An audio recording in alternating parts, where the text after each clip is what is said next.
नमस्कार साथियों, हमारे इस YouTube channel SB study point पर आपका एक बार फिर से स्वागत है। दोस्तों, आज का यह वीडियो भारतीय राज्य व्यवस्था यानी इंडियन पॉलिटी के एक बहुत महत्वपूर्ण टॉपिक राज्य विधानमंडल के ऊपर आधारित है। दोस्तों, यह वीडियो उत्तर प्रदेश लोक सेवा आयोग एवं उत्तर प्रदेश अधीनस्थ सेवा चयन बोर्ड की सभी परीक्षाओं के लिए अत्यंत महत्वपूर्ण है। दोस्तों, अगर अभी तक भी आपने हमारे चैनल को सब्सक्राइब नहीं किया है तो पहले चैनल को सब्सक्राइब करें और अपने दोस्तों के साथ शेयर करना ना भूलें। इसके अलावा चैनल पर बने बेल आइकन को दबाना ना भूलें, जिससे कि आपको आने वाले वीडियोज का नोटिफिकेशन प्राप्त हो सके। तो आइए बिना देर किए शुरू करते हैं आज का वीडियो और जानते हैं कि आखिर राज्य विधानमंडल क्या है। दोस्तों, राज्य की राजनीतिक व्यवस्था में राज्य विधानमंडल की केंद्रीय एवं प्रभावी भूमिका होती है। दोस्तों, भारतीय संविधान के छठे भाग में अनुच्छेद 168 से 212 तक में राज्य के विधानमंडल के संगठन, गठन, कार्यकाल, अधिकारियों, शक्तियों एवं विशेष अधिकारों आदि के बारे में बताया गया है। इसलिए संविधान के छठे भाग को राज्यों का संविधान भी कहा जाता है। दोस्तों, संविधान के अनुच्छेद 168 में राज्य विधानमंडल की व्यवस्था की गई है। इसके अनुसार राज्य के विधानमंडल में राज्यपाल के अतिरिक्त विधानमंडल के एक या दोनों सदन शामिल होते हैं। इसी अनुच्छेद के अनुसार बिहार, महाराष्ट्र, कर्नाटक, आंध्र प्रदेश, तेलंगाना एवं उत्तर प्रदेश में द्विसदनीय विधानमंडल का गठन किया गया है, जबकि शेष राज्यों में एक सदनीय विधानमंडल की व्यवस्था की गई है। दोस्तों, वीडियो के इस भाग में हम राज्य विधानमंडल के एक सदन यानी विधानसभा के बारे में जानेंगे। दोस्तों, आपको बता दें, जिन राज्यों में विधानमंडल के दो सदन हैं तो उनमें से एक को विधानसभा तथा दूसरे को विधान परिषद कहते हैं, जबकि जिन राज्यों में विधानमंडल का केवल एक सदन है उसे विधानसभा कहा जाता है। दोस्तों, विधानसभा लोकसभा के समान ही अस्थायी सदन है और इसे राज्यपाल के द्वारा कभी भी विघटित या समाप्त किया जा सकता है।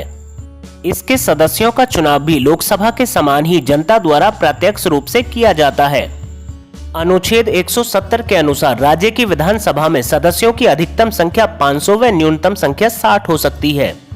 दोस्तों, यह ध्यान दें, गोवा में 40 सीटें, मिजोरम में 40 सीटें, सिक्किम में 32 सीटें एवं पुडुचेरी में 30 सीटें इस अनुच्छेद का अपवाद हैं। वर्तमान में उत्तर प्रदेश विधानसभा में सदस्यों की संख्या 404 है, जिनमें से 403 निर्वाचित एवं एक मनोनीत सदस्य है। यह भी ध्यान दें कि विधानसभा की सदस्य संख्या राज्य की जनसंख्या के आधार पर निश्चित की जाती है, जो वर्तमान में 1971 की जनगणना पर आधारित है। हाल ही में संसद के पूर्ण बहुमत से पारित एक प्रस्ताव के अनुसार सन 2026 तक निर्वाचन क्षेत्रों की सीमा, उनकी जनसंख्या तथा उनके आरक्षण से संबंधित उपबंध 1971 की जनगणना के अनुसार ही लागू रहेंगे। यदि किसी राज्य के चुनाव में एंग्लो इंडियन जाति को प्रतिनिधित्व नहीं मिला है तो राज्यपाल स्वेच्छा से उस जाति को प्रतिनिधित्व देने के लिए उस जाति के एक सदस्य को विधानसभा में मनोनीत कर सकता है। दोस्तों, इसी प्रकार लोकसभा में भी भारत के राष्ट्रपति को 2 एंग्लो इंडियन सदस्यों को मनोनीत करने की शक्ति प्राप्त है। आइए अब जानते हैं विधानसभा के कार्यकाल के संदर्भ में। दोस्तों, संविधान के अनुच्छेद 172 के अनुसार राज्य विधानसभा का कार्यकाल 5 वर्ष निश्चित किया गया है। इस निश्चित समय से पहले भी राज्यपाल विधानसभा को भंग कर सकता है या मुख्यमंत्री के इस्तीफा देने के बाद विधानसभा स्वयं भंग हो जाएगी। दोस्तों, आपातकालीन स्थिति में संघीय संसद कानून बनाकर किसी राज्य विधानसभा की अवधि अधिक से अधिक एक समय में 1 वर्ष के लिए बढ़ा सकती है, लेकिन ध्यान दें, आपात स्थिति की समाप्ति के बाद यह बढ़ाई हुई अवधि केवल 6 मास तक ही लागू रह सकती है। आइए अब विधानसभा सदस्यों की योग्यताओं के बारे में जानें। संविधान के अनुच्छेद 173 के अनुसार विधानसभा के सदस्यों के लिए निम्नलिखित योग्यताएं निश्चित की गई हैं।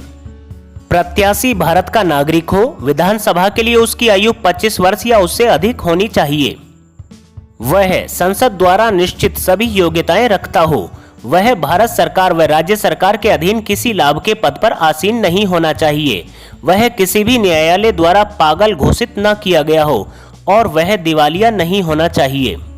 जो व्यक्ति इस प्रकार की योग्यताएं रखता हो वह विधानसभा के लिए निर्वाचित हो सकता है।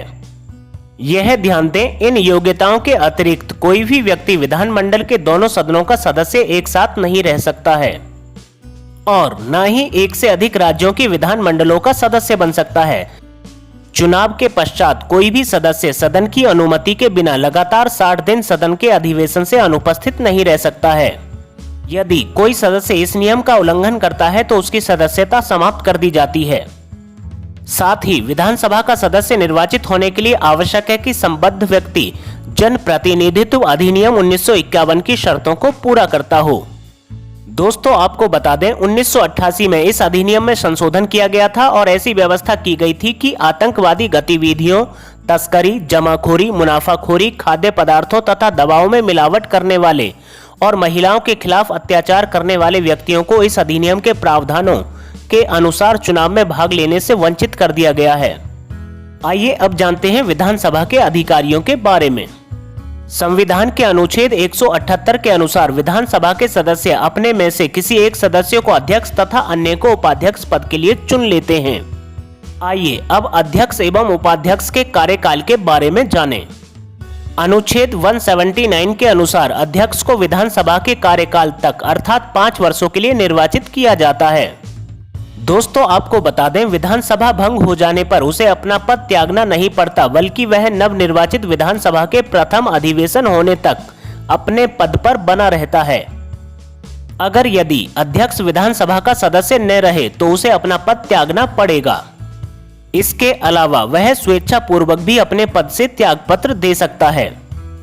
इसके अतिरिक्त विधानसभा के तत्कालीन सदस्यों के बहुमत के प्रस्तावों द्वारा भी अध्यक्ष को अपदस्थ किया जा सकता है, परंतु ऐसे प्रस्ताव प्रस्तुत करने से पूर्व अध्यक्ष को 14 दिन पूर्व सूचना देनी अनिवार्य है।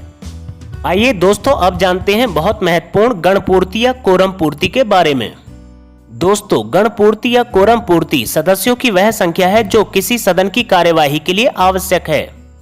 जब तक राज्य का विधानमंडल विधि द्वारा या अन्यथा उपबंध न करे तब तक राज्य के विधानमंडल के किसी सदन का अधिवेशन गठित करने के लिए गणपूर्ति 10 सदस्य या सदन की कुल संख्या का 10वां भाग जो भी इनमें से अधिक होना चाहिए। दोस्तों गणपूर्ति या कोरम पूर्ति कम होने के कारण किसी भी सदन की कार्यवाही को शुरू नहीं किया जा सकता है। दोस्तों आइए अब एक नजर उत्तर प्रदेश विधानसभा पर डालते हैं। दोस्तों संयुक्त प्रांत के लिए विधानसभा पहली बार 1 अप्रैल 1937 को भारत सरकार अधिनियम 1935 के अधीन स्थापित की गई थी। 1935 के अधिनियम के तहत सभा की सदस्य संख्या 228 निर्धारित की गई थी और इसका कार्यकाल भी 5 साल निश्चित किया गया था। दोस्तों आपको बता दें पुरुषोत्तम दास टंडन और अब्दुल हकीम 31 जुलाई 1937 को क्रमशः सभापति और उपसभापति के रूप में निर्वाचित किए गए थे। वर्ष 1967 तक एक आंग्ल भारतीय सदस्य को सम्मिलित करते हुए विधानसभा की कुल सदस्य संख्या 431 निर्धारित की गई थी। वर्ष 1967 के बाद विधानसभा की कुल सदस्य संख्या 426 रह गई थी। दोस्तों यह ध्यान दें 9 नवंबर 2000 को उत्तर प्रदेश राज्य के पुनर्गठन एवं उत्तराखंड के गठन के पश्चात विधानसभा की सदस्य संख्या 403 निर्वाचित एवं एक आंग्ल भारतीय समुदाय के सदस्य को शामिल करते हुए 404 निर्धारित की गई। दोस्तों उत्तर प्रदेश की प्रथम विधानसभा का गठन 8 मार्च 1952 को किया गया था, जिसके बाद इसका गठन 17 बार किया जा चुका है। वर्तमान में 17वीं विधानसभा का गठन किया गया है जो 14 मार्च 2017 को गठित की गई थी, जिसके बाद माननीय श्री योगी आदित्यनाथ ने 19 मार्च 2017 को प्रदेश के नए मुख्यमंत्री एवं सदन के नेता के रूप में शपथ ली थी। दोस्तों आइए अब एक नजर वर्तमान विधानसभा के पदाधिकारियों के ऊपर डालते हैं। दोस्तों वर्तमान में उत्तर प्रदेश राज्य की राज्यपाल श्रीमती आनंदीबेन पटेल हैं जो राज्य की 28वीं राज्यपाल हैं। इसके अलावा मुख्यमंत्री श्री योगी आदित्यनाथ हैं जो कि उत्तर प्रदेश के 22वें मुख्यमंत्री हैं। दोस्तों वर्तमान में विधानसभा के अध्यक्ष हृदय नारायण दीक्षित हैं जिन्हें 2017 में अपॉइंट किया गया था। इसके अलावा नेता प्रतिपक्ष के पद पर राम गोविंद चौधरी हैं। दोस्तों आज की वीडियो के लिए इतना ही। Thank you for watching. अगर वीडियो पसंद आया हो तो वीडियो को लाइक करें एवं चैनल को सब्सक्राइब करना ना भूलें। दोस्तों इतनी मेहनत आप लोगों के लिए ही की जाती है और आप वीडियो पर एक लाइक करके हमारे हौसले को बढ़ा सकते हैं। दोस्तों अगर वीडियो पसंद आया हो तो प्लीज चैनल को सब्सक्राइब जरूर कर लें और अपने दोस्तों के साथ शेयर करना ना भूलें। दोस्तों फिर मिलते हैं एक नए टॉपिक के साथ, तब तक आप अपना ख्याल रखिए और स्वस्थ रहिए। Thank you so much.